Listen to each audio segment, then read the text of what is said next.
Harkafuni eekkam jirtu kabajamtootaaf jaallatamoo daawwattoota FiB irraa oduu gaggabaaboo sa'aatii kanaaf qindeeffannee simbiraan geenya an daraartuu garbaati. Mariin biyyaalessaa uummattoota gidduutti waliigaltee biyyaalessaa uumuuf malee shororkeessitoota waliin mari'achuuf akka hin taane ministeerri deettaan ministeeraa dhimma alaa Ambaasaadder Redwaan Hussein ibsani.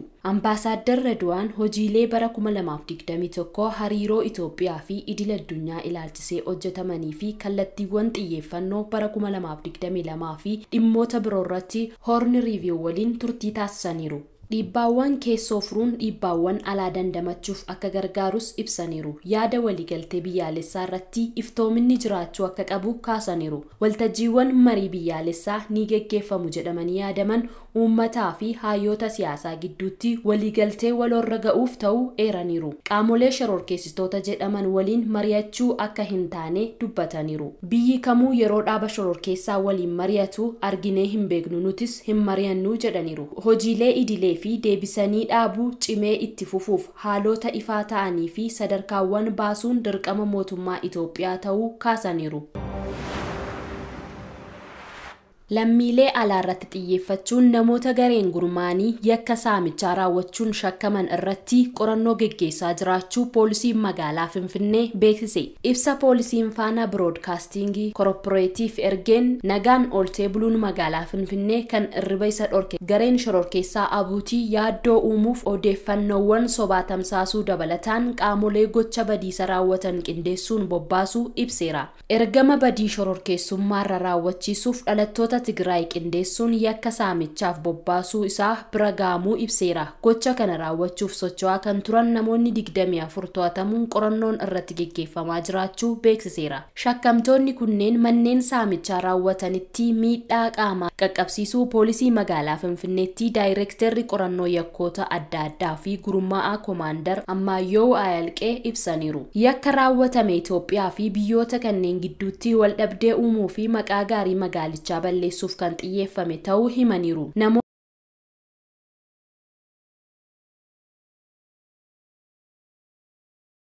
Raawwachuun adabbiin hidhaa waggaa 15 hanga 20 itti murtaa'e mana hidhaa miliqanii ba'an jiraachuu koomaandarichi ibsaniiru.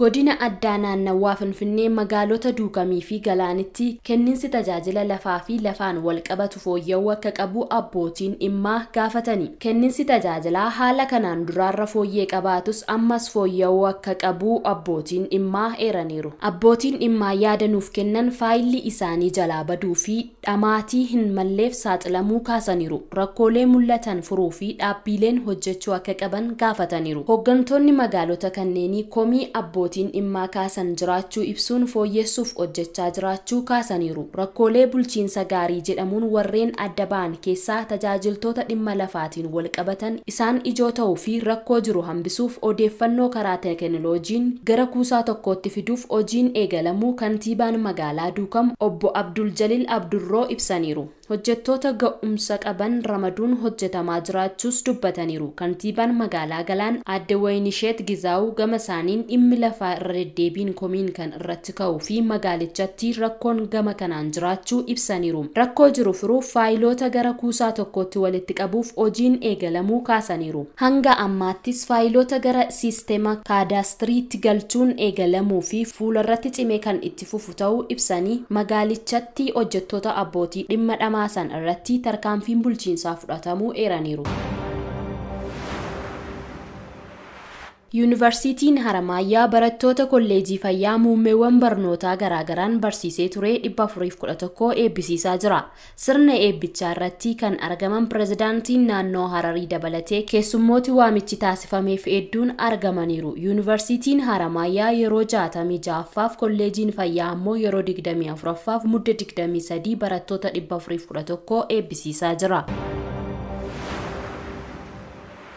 Tamsa'inni Omikroonii dabalaa dhufu hordofee biyyoonni sochii kabaja bara haaraa daangessaa jiraachuu ibsameera. Barri haaraan faranjoota wayita kabajamutti sadarkaa idil-addunyaatti lakkoofsi namoota COVID-19 qabamanii dabalaa jira. Guyyoota torban darban keessatti namoonni miliyoona 7.3 ol dhibichaan qabamuun isaanii beekameera. Kana hordofee biyyoonni hedduun qophiilee simannaa bara haaraa haqaa jiraachuu ibsameera. Yeroo ammaa kana vaayirasiin Omikroon sadarkaa idil-addunyaatti tatamsa'ina isaa ni hir'isa jedhamus guyyoota dhiyoo keessatti lakkoofsi dhukkubsattoota vaayirasicha Ameerikaa, Biraataaniyaa, Faransaay fi biyyoota Awurooppaa keessatti dabalaa jira.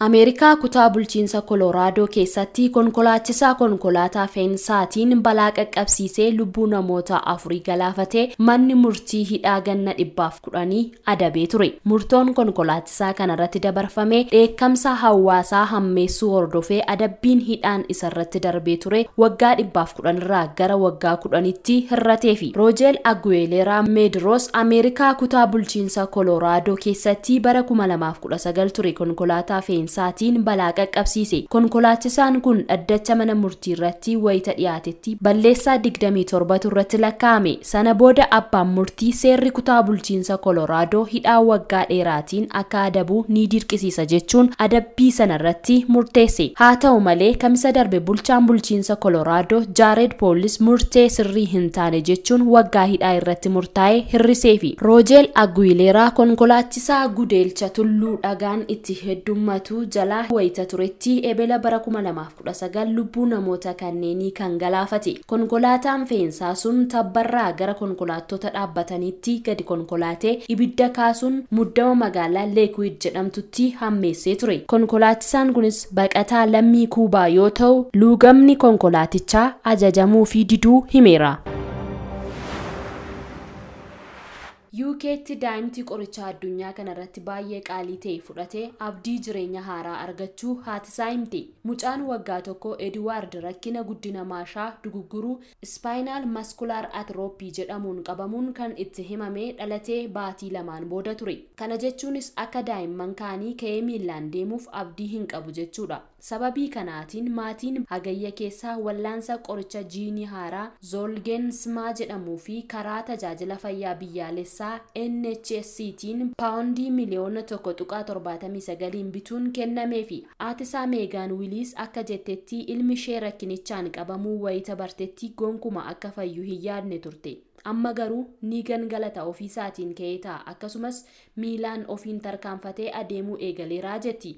Edwarditti baay'ee booneera, baay'ee fooyya'aa jira, kan eegneen ol fooyyee agarsiisaa jira. Nutis baay'ee carra qabeeyyiidha jechuun gammachuu ishee himti. Jalqaba waanan isaaf hawwaa ture of danda'ee akka taa'u ture. Ergasiin akka miila fudhatee tarkaanfatuuf torbanoota muraasaaf shaakalsiisaa ture. Kanaanis dhiigatti bu'aa gaarii agarsiise. Yoo inni tarkaanfiisa jalqabaa fudhatu argetti imimmaantu ija na guute. Yeroo baay'ee ajaa'ibsiisaa ture nuuf jetti haatisaa fooyyee ilma ishee irratti mul'ate yoo ibsitu. Edward torbanitti wallaansa hanga yeroo 5 akka argatuuf jecha maatiin isaa bakka jiranitti Essex irraa Londanitti darbani. Haatisaa akka jettuttis haalli annisaa haalaan fooyya'ee amma baay'ee gammadaa haalaan taphataa jette. Qorichi kunis dhugaatii jireenya Edward deebisee waliigaltee jireenya haaraa argate. Amma waljalaan fooyyee olaanaa agarsiisaa jira jetti haatisaa. Zolgensma qoricha baay'ee addunyaa irratti qaalii yoo ta'u karaa NHS Ingilaandiin garuu waliigaltee hir'isa gatii taasifameen